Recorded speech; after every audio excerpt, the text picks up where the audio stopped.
Assalamualaikum warahmatullahi wabarakatuh. Perkenalkan, nama saya Miftahul Rizky dengan NIM 21073061 dari Pendidikan Teknik Otomotif. Di video kali ini saya akan menjelaskan tentang sistem kemudi.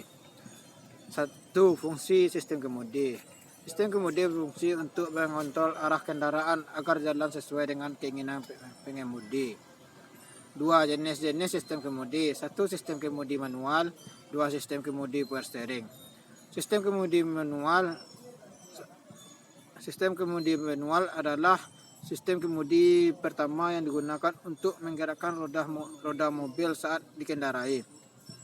Sistem ini hanya menggunakan komponen yang disusun berhubungan. Sistem kerjanya sederhana dan mudah dipahami. Komponen sistem kemudi manual beserta fungsinya. Pertama, steering wheel berfungsi sebagai komponen awal dalam sistem kemudi yang bisa memudahkan pengemudi membelokkan posisi roda depan. B. Steering column. Steering column ini terpasang pada bodi mobil menggunakan bracket column dengan tipe breakaway. Steering column bisa menggerakkan naik dan turun. Ini juga komponen yang berfungsi mekanisme menyerap energi berupa gaya dorong kemudi saat terjadi tabrakan. C. Steering gearbox. Fungsi steering gearbox juga untuk menggerakkan roda depan. Selain itu, komponen ini fungsi juga sebagai gigi reduksi agar bisa meningkatkan momen. D. Steering linkage. Komponen steering linkage terdiri dari rod dan arm. Fungsinya adalah meneruskan tenaga gerak dari steering gear ke roda depan. E. Ball joint. Komponen berikutnya adalah ball joint. Seperti namanya, ball joint ini adalah sandi atau sambungan antara komponen. Fungsi dari komponen ball joint adalah agar pergerakan sambungan bisa lebih bebas dan distribusi penggerakannya semakin halus. Bisa dibilang komponen ini juga jadi sumbu untuk mengubah arah sudut roda. F. Dashboard. Komponen sistem kemudi berikutnya adalah dashboard. Komponen ini fungsi melindungi komponen rek dari kotoran, baik debu atau lainnya. Komponen ini dibuat dari material karet yang lentur, jadi bisa mengikuti gerak rek shaft. G. Steer rod end. Steer end berfungsi sebagai batang penerus supaya bisa mengarahkan sudut roda sesuai kemudi. H. Steering hose. Steering hose atau rumah setir berfungsi mengubah gerakan dari kemudi menjadi vertikal. Dengan adanya komponen ini, ban bisa bergerak ke kanan dan ke kiri. 2. Komponen kemudi power steering. Pengertian dari sistem kemudi power steering. Sistem power steering bisa diartikan seperti namanya. Power yang berarti tenaga, dan steering yang berarti pengemudian. Bisa diartikan kalau sistem power steering adalah sebuah sistem tambahan yang digunakan untuk menambah tenaga pengemudian. Fungsi power steering itu ada beberapa antara lain. Meringankan beban pengemudi, menstabilkan setir saat kecepatan tinggi.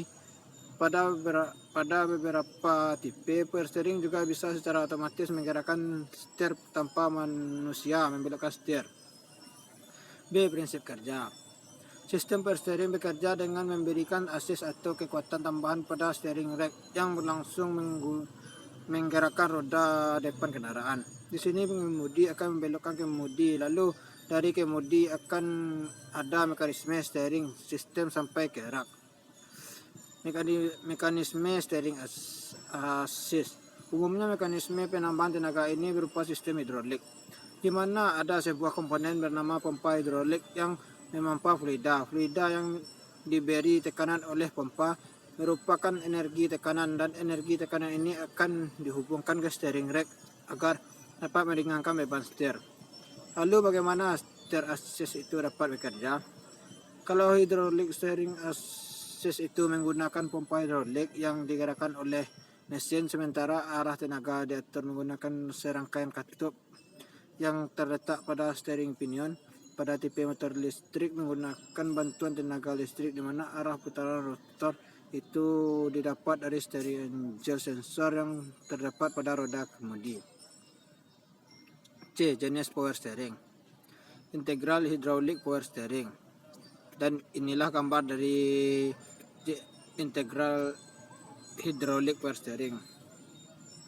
Tipe pertama lebih familiar dengan tipe regulating valve. Anda bisa menemukan tipe steering ini pada kendaraan bobot besar seperti bus dan truk. Ciri khas steering tipe ini ada pada mekanisme penggerak kemudi, di mana sistem ini tidak menggunakan rack steer melainkan menggunakan rangkaian gearbox. Yang kedua, yang B, rack and pinion power, dan ini gambarnya. Sementara pada tipe kedua menggunakan rack gear dan pinion gear. Rack steer adalah batang memanjang yang memiliki roda bergerigi, sementara pinion gear adalah roda gigi yang berkaitan dengan rack gear. Pinion ini tersambung dengan roda kemudi, sehingga putaran roda kemudi sama dengan putaran pinion gear. Yang C, EPS atau Electric Power Steering. EPS adalah terobosan baru dalam power steering system.